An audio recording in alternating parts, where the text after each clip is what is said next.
Buenos días a todos, gracias por estar aquí con nosotros a través de este canal, de internet, a través del cual estamos llegando hasta sus hogares, llevando el mensaje de este día. Gracias por recibirnos, por abrir este espacio y concentrarse en sus hogares para estar alimentándonos de la palabra del Señor. Muy bien, pues gracias por estar aquí. Vamos a ir a la palabra del Señor, ¿verdad? Y vamos a entrar al tema de hoy, ¿verdad? Y hemos venido tocando ese punto, ¿verdad? Dios deja de ser el todo en muchos y el hombre decide que Dios no sea su todo. Eclesiastés capítulo 7, versículo 29. He aquí, solamente esto he hallado, que Dios hizo al hombre recto, pero ellos buscaron muchas perversidades. Es lamentable realmente la naturaleza caída, ¿verdad? Inclinada hacia buscar solamente los placeres. Y como leemos aquí en Eclesiastés, ¿verdad? He hallado, dice el escritor, dice que Dios hizo al hombre recto, pero ellos buscaron muchas perversidades. Ahora nos damos cuenta realmente, sin conocer a Dios, guiados solamente por los impulsos de nuestra alma, sin saber el propósito y la razón por la cual vivimos, hemos caído presos de tantas cosas. En el planeta Tierra todo fue hecho perfecto, ¿verdad? El hombre había sido creado y también era un hombre feliz, haciendo la voluntad de Dios. Adán y Eva fueron creados a la imagen y semejanza de Dios. Génesis 1:26. Entonces dijo Dios: hagamos al hombre a nuestra imagen, conforme a nuestra semejanza, y señoree en los peces del mar, en las aves de los cielos, en las bestias, en toda la tierra y en todo animal que se arrastra sobre la tierra. Y vivían en la armonía de una perfecta unión con su Creador. Su casa era aquel huerto donde hizo nacer todo árbol delicioso a la vista y bueno para comer. Ahí era la habitación del hombre, en ese jardín. Y claro, estaba diseñado para que supliera las necesidades que el hombre tenía. Génesis capítulo 2, versículo 8, 9 y versículo 15. Y Jehová Dios plantó un huerto en Edén, al oriente, y puso ahí al hombre que había formado. Y Jehová Dios hizo nacer de la tierra todo árbol delicioso a la vista y bueno para comer, también el árbol de la vida en medio del huerto, y el árbol de la ciencia del bien y del mal. Tomó pues Jehová Dios al hombre y lo puso en el huerto de Edén para que lo labrara y lo guardase. A través de esta instrucción, Dios le puso una prueba de obediencia al hombre. Él dice en Génesis 2, versículo 16 y versículo 17: y mandó Jehová Dios al hombre diciendo: de todo árbol del huerto podrás comer, mas del árbol de la ciencia del bien y del mal no comerás, porque el día que de él comieres ciertamente morirás. Al hombre se le había dado la autorización de sembrar, cultivar y comer de aquel paraíso terrenal, o sea, se le había autorizado trabajar la tierra y de ahí tomar las porciones que él requería, así como también guardar de no comer de aquel árbol del cual no le era provechoso comer. Sin embargo, la palabra nos muestra que un animal diferente a todos los demás aparece en el huerto cuando dice Génesis capítulo 3, versículo número 1. Pero la serpiente era astuta más que todos los animales del campo que Jehová Dios había hecho, la cual dijo a la mujer: ¿con que Dios os ha dicho no comáis de todo árbol del huerto? Podemos decir que esta serpiente tenía algo que no poseía ninguna de su especie ni ningún otro animal. Algo tenía especial que Dios había creado.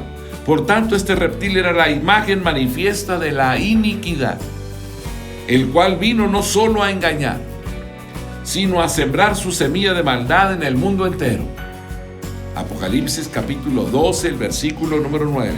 Y fue lanzado fuera el gran dragón, la serpiente antigua que se llama Diablo y Satanás, el cual engaña al mundo entero. Fue arrojado a la tierra y sus ángeles fueron arrojados con él. Cosa tan tremenda, ¿no? Porque ya ha cambiado, ha crecido, ha madurado este ser también, ¿verdad? Y fue lanzado fuera el gran dragón. Ya no es una serpiente, ahora se ha convertido en un dragón, ¿verdad? la serpiente antigua, y se le identifica, ¿verdad? Así es que también en su apariencia ha ido manifestando su naturaleza, que se llama Diablo y Satanás, el cual engaña al mundo entero. Fue arrojado a la tierra y sus ángeles fueron arrojados con él. Este animal era el diablo, que poseyendo a la serpiente aparece en aquel lugar y advierte que había ahí dos criaturas que fueron hechas a imagen y semejanza de Dios. Génesis 1, versículo número 26. Entonces dijo Dios: hagamos al hombre a nuestra imagen, conforme a nuestra semejanza, y señoree en los peces del mar, en las aves de los cielos, en las bestias, en toda la tierra y en todo animal que se arrastra sobre la tierra. ¡Qué fastidio para Satanás! El hombre poseía aquello que él había perdido por codiciar el lugar del Dios Altísimo. Isaías 14, verso 14. Sobre las alturas de las nubes subiré y seré semejante al Altísimo. Por tanto, planea con astucia apoderarse de ellos, haciéndolos caer. Siendo así, dijo Satanás a la mujer. Génesis 3:1. Pero la serpiente era astuta más que todos los animales del campo que Jehová Dios había hecho, la cual dijo a la mujer: ¿con que Dios os ha dicho, no comáis de todo árbol del huerto? Naturalmente Dios no dijo eso, pero este ser quería entablar una conversación con la mujer con la finalidad de poder engañarlos. Esto nos enseña que debemos nosotros de tener mucho cuidado de no hacer conversación con el enemigo, con el adversario. Pues orar es hablar con Dios, no con el diablo. Orar es hablar con Dios, no con el enemigo, no con el diablo. Tampoco aplicar ningún principio contrario a lo que Dios establece, pensando que Dios se va a hacer presente o algo a través de una invocación o de cualquier cosa, por el deseo que tenemos de verlo, de estar escuchando quizás. No se equivoque. No aplique ningún concepto erróneo, equivocado o argumento contrario a la voluntad de Dios, ¿verdad? Ni podemos estar en algún momento determinado abriendo la puerta de esa forma, ¿verdad? Podemos imaginar la escena en ese momento y ver a Satanás saboreando plácidamente quizás el fruto de aquel árbol, degustando de una manera contagiosa la fruta prohibida, entrelazado entre las ramas, mientras la curiosidad de Eva la acercaba al lugar. La víbora, pues claro, la serpiente, la estaba observando, quizás, ¿verdad?, de una forma no directa, pero percibiendo que viene acercándose, pues sabía que si lograba entablar una conversación con ella, tendría la posibilidad de inducirla a hacer lo que se había propuesto en su corazón. Así que en su malicia esperó quietamente, ¿verdad?, la respuesta que Eva dio a una mentira, ¿verdad?, que de insinuación. Génesis 3, versículos 2 y 3. Y la mujer respondió a la serpiente: del fruto de los árboles podemos comer, pero del fruto del árbol que está en medio del huerto, dijo Dios, no comerás de él ni le tocaréis para que no muráis. El animal no la dejó terminar, sino que con toda la alevosía y la maldad que llevaba por dentro, contradijo la verdad de Dios, ¿verdad? De una forma falazmente, y sentenciando gritó: no moriréis. ¿Verdad? La mujer había dicho: pero del fruto del árbol que está en medio del huerto, dijo Dios, no comerás de él ni le tocaréis para que no muráis. No moriréis. Inmediatamente, ¿verdad?, Satanás empezó a manifestarse en contra de lo que Dios decía. Seguramente la mujer se quedó aturdida, impresionada, oyendo a un animal. Y claro que Dios no había dicho que no lo tocara. Pero el enemigo se da cuenta que no hay un concepto pleno, entendimiento de lo que se dijo. Primero hablando y segundo contradiciendo la palabra de Dios. Esto es lo que el enemigo hace, ¿verdad? Entonces se aprovecha el momento de la confusión para dar una estocada ahí y añade en Génesis 3, versículo 5. Sino que sabe Dios que el día que comáis de él serán abiertos vuestros ojos y seréis como Dios, sabiendo el bien y el mal. Las palabras de la serpiente no cabían en los oídos de Eva, era una locura. Pero, ¿qué tal si la serpiente tiene razón? Eva pensaría: esta serpiente es diferente a todos los demás animales, pues habla. seguramente habrá comido el fruto del árbol prohibido y ha alcanzado sabiduría. ¿Quién podrá decir que tiene el poder de hacernos como Dios, sabiendo el bien y el mal? Ahora, si la serpiente, siendo un animal, está hablando, ¿qué sería de nosotros los seres humanos si comiésemos de él? ¿Verdad? Seremos como Dios. Quizás tiene razón. La serpiente nos está diciendo la verdad y hemos estado sumergidos en la ignorancia. Pudiendo ser dioses, las palabras del engañador se habían enraizado en el corazón y quizás en ese momento tocó el fruto y vio que no murió, porque Dios no había dicho ni le toca, ni lo toques. Después fue todo un hecho. El argumento comenzó a tomar sentido en la mente de Eva: seréis como Dios. El poder de esa palabra creó el germen del pecado, el cual desvió a la mujer al abismo insondable de separación de su creador. ¿No fue esa la codicia perniciosa que hizo caer del cielo a Lucifer? ¿No fue eso? ¿No era esa aspiración, el ser semejante al Altísimo, lo que luego se convirtió en rebelión y barrió la tercera parte del ejército del cielo? ¿Por qué? Porque adorar a otro que no sea Dios es errar al blanco, ¿verdad? Aquí no se quería adorar únicamente a Dios, sino ser adorado como lo es Él. Por lo cual, el ser como Dios no era solamente igualarse a Él, que ya de por sí esto era una actitud bastante necia, ¿verdad? Sino el propósito era destronarlo, era tomar su lugar. Isaías 14, versículos 12 al 14. ¿Cómo caíste del cielo, oh lucero, hijo de la mañana? Cortado fuiste por tierra, tú que debilitabas a las naciones. Tú decías en tu corazón: subiré al cielo en lo alto, junto a las estrellas de Dios, levantaré mi trono y en el monte del testimonio me sentaré a los lados del norte, sobre las alturas de las nubes subiré y seré semejante al Altísimo. En última instancia, la intención del pecado es destronar a Dios.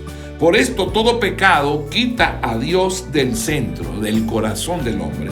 Por eso la palabra pecado en el idioma bíblico significa errar al blanco, porque el blanco es Dios. Ahora, lo que buscamos enfatizar es que Satanás vino a la tierra a traer el germen maldito de su maldad.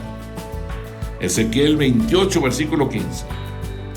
Perfecto eras en todos tus caminos, desde el día que fuiste creado hasta que se halló en ti maldad. Ese hecho ejemplifica lo que la Biblia nos enseña acerca de lo que es el pecado, que no es otra cosa que quitar a Dios de su lugar. Lo que vino a la tierra fue el mismo espíritu de iniquidad que se originó en el cielo. Al momento de la rebelión, de la obstinación, de la necedad, esa intención que llevó a la caída a millones de ángeles que engañó a nuestros padres, es la misma que enfrentamos hoy en día. Es lo mismo. Cada vez que el diablo te tienta, lo que quiere hacer es quitar a Dios del centro de tu vida. Cada vez que te entorpece la mente, está tratando de echar a Dios fuera de su eje en ella. Que Dios no se encuentre en tu mente. Toda insinuación que nos lleva al pecado, Él está quitando a Dios de tu existencia. Él está buscando de alguna forma alejarte de Dios. Está desprendiéndonos del todo, desviándonos del centro para llevarnos al error de la separación de nuestro Padre, para que Dios no sea nuestro todo. Ahora, como cristianos apercibidos, debemos tomar conciencia de estas cosas, ¿verdad? El hombre que se apercibe es librado del mal. Las palabras inicuas tuvieron un efecto en aquellos que las escucharon y sucumbieron en la rebelión de ser como Dios. La palabra nos dice que cuando la serpiente le dijo a Eva que iba a ser igual a Dios, ella empezó a ver el árbol de otra manera. Lo vio en Génesis 3:6. Bueno para comer y que era agradable a los ojos y árbol codiciable para alcanzar la sabiduría. Mas de Dios es el poder y la sabiduría multiforme. Daniel capítulo 2, versículo 20. Y Daniel habló y dijo: sea bendito el nombre de Dios de siglos en siglos, porque suyos son el poder y la sabiduría. Efesios capítulo 3, versículo 10. Para que la multiforme sabiduría de Dios sea ahora dada a conocer por medio de la iglesia a los principados y potestades en los lugares celestiales. Bendito sea el Dios del cielo. Por tanto, la visión de la mujer era falsa, colmada de la insensatez de la maldad y el desvío errático del engaño. Primera de Juan capítulo 4, versículo número 6. Nosotros somos de Dios.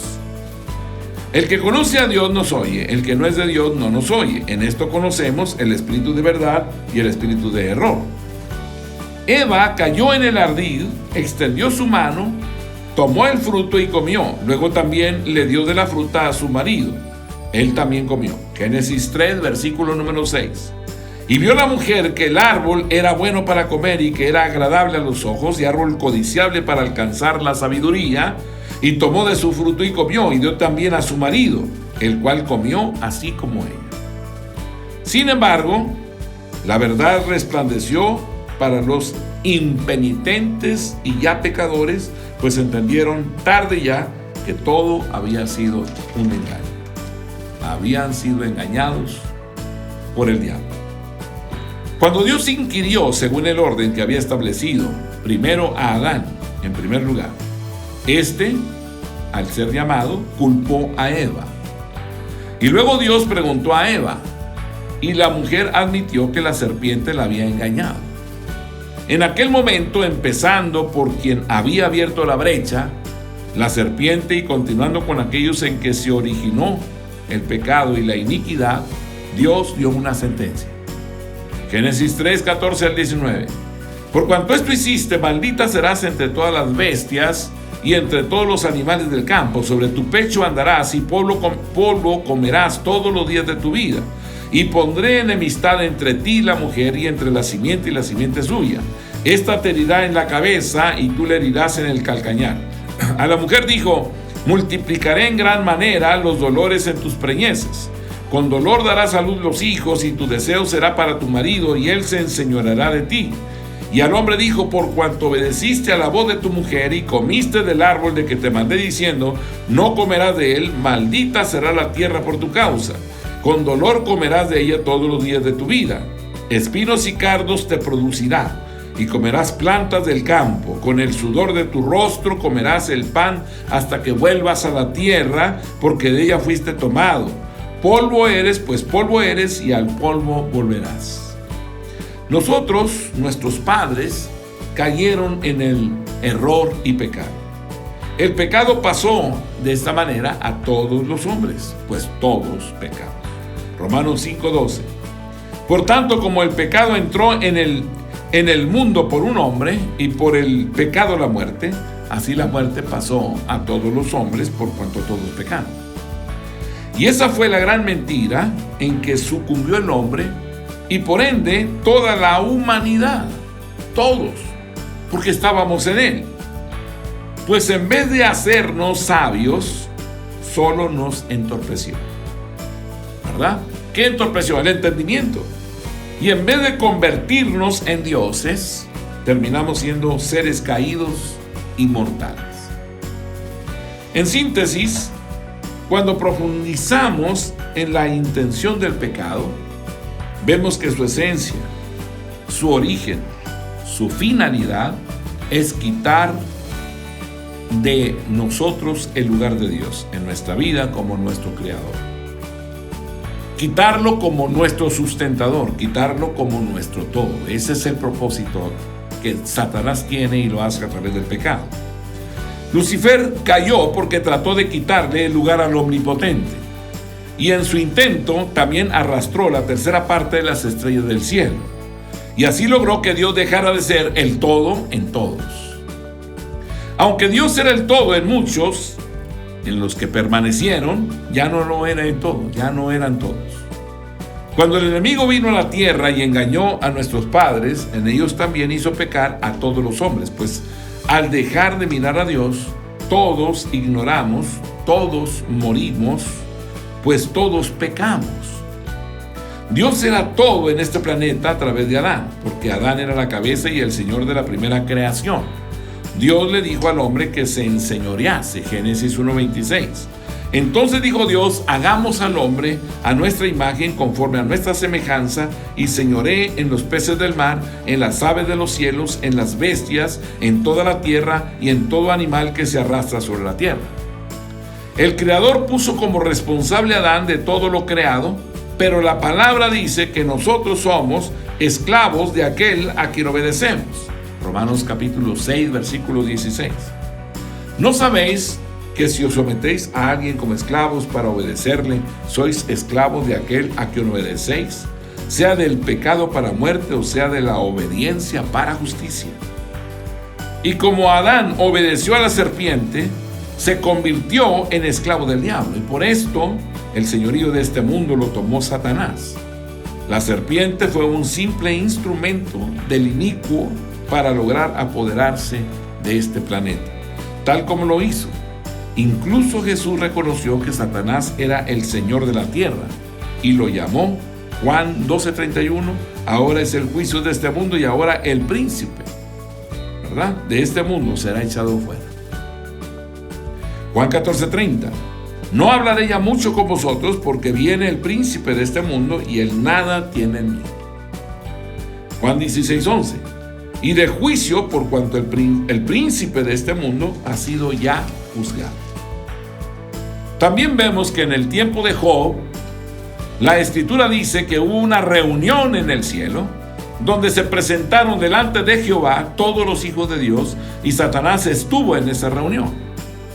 Imaginemos esto, que Satanás llegó todo irónico, podríamos ver su condición, su naturaleza, ¿verdad?, de burla, su naturaleza de pecado, su naturaleza de maldad, y podemos nosotros estar imaginando la forma en la cual llegó a la reunión en el cielo.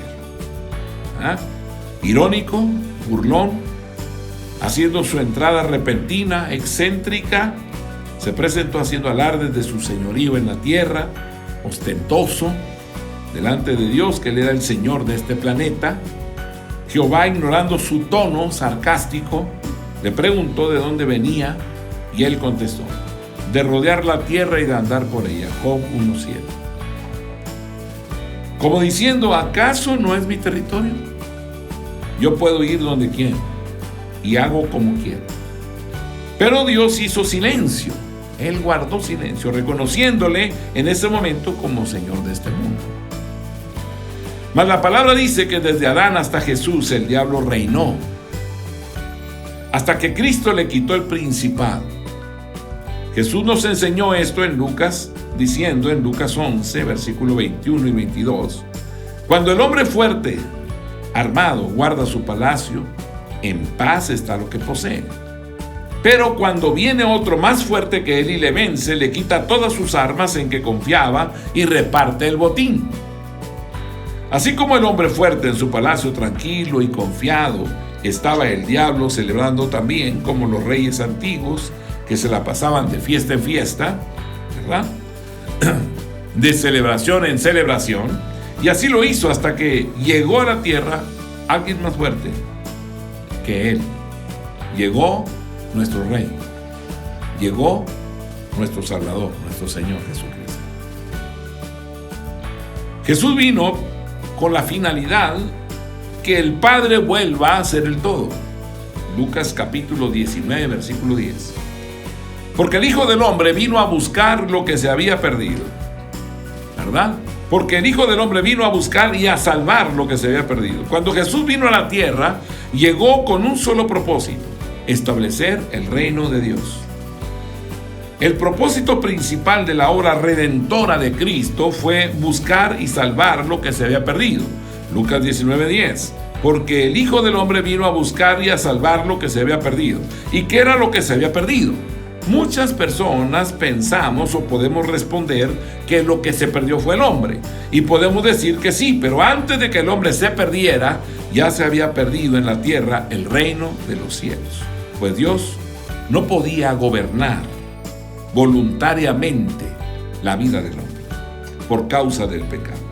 Había un señor que era el príncipe de este mundo, que se apoderó del hombre y lo gobernaba a través del pecado y de la muerte. Romanos capítulo 5, versículo 12. Por tanto, como el pecado entró al mundo por un hombre y por el pecado la muerte, así la muerte pasó a todos los hombres por cuanto todos pecaron. Por tanto, Cristo vino al mundo con la misión principal de restablecer el reino de Dios y luego salvar al hombre para que viviera en él. ¿Verdad? Cuando Jesús comienza su predicación dice: el reino de los cielos se ha acercado a vosotros. ¿Verdad? Así que de esta forma la salvación del hombre tiene como finalidad introducir al hombre al reino de Dios para que Dios pueda reinar en él. Solo hay salvación cuando Dios reina.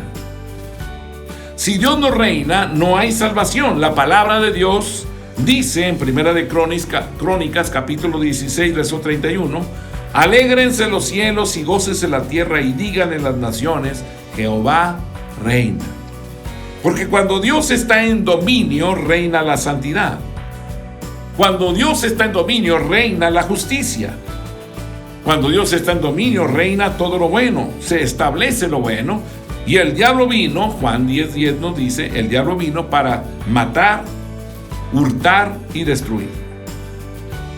Pero cuando Dios reina, hay vida. Cuando Dios reina, hay salud. Cuando Dios reina, hay poder, hay unción.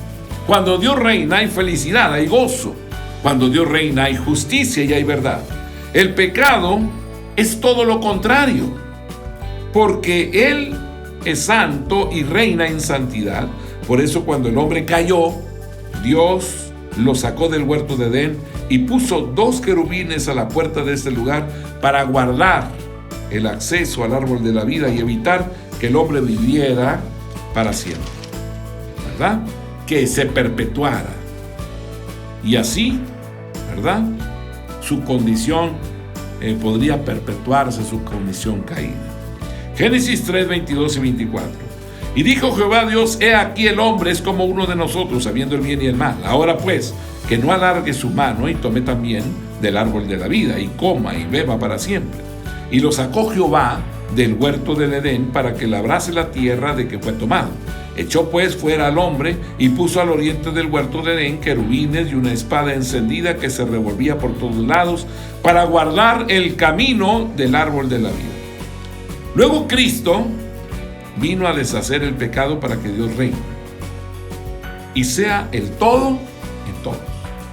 Esta fue la misión redentora del Señor Jesucristo.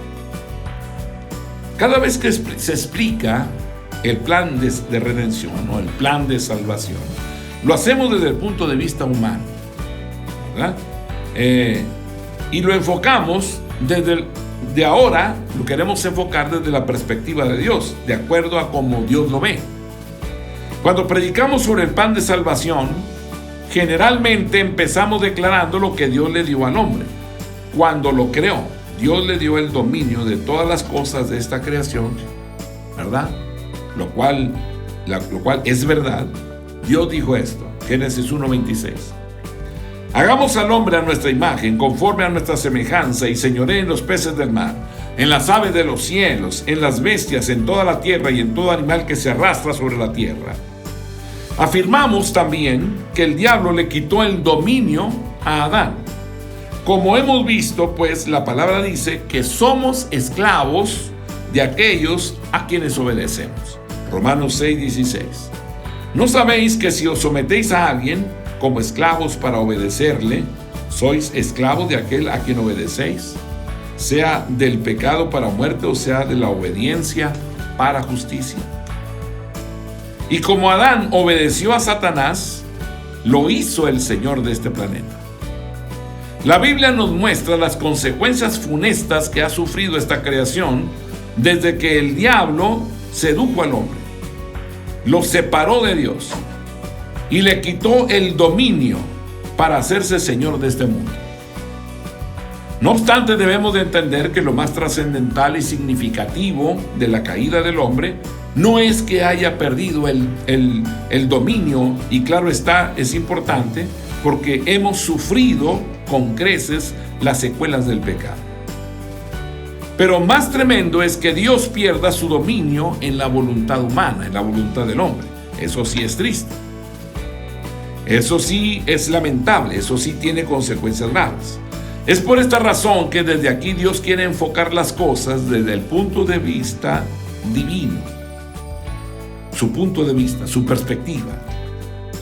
Así podemos entender que lo más deplorable no es que nosotros hayamos perdido su semejanza, sino que Dios haya dejado de ser el centro y el todo en todos.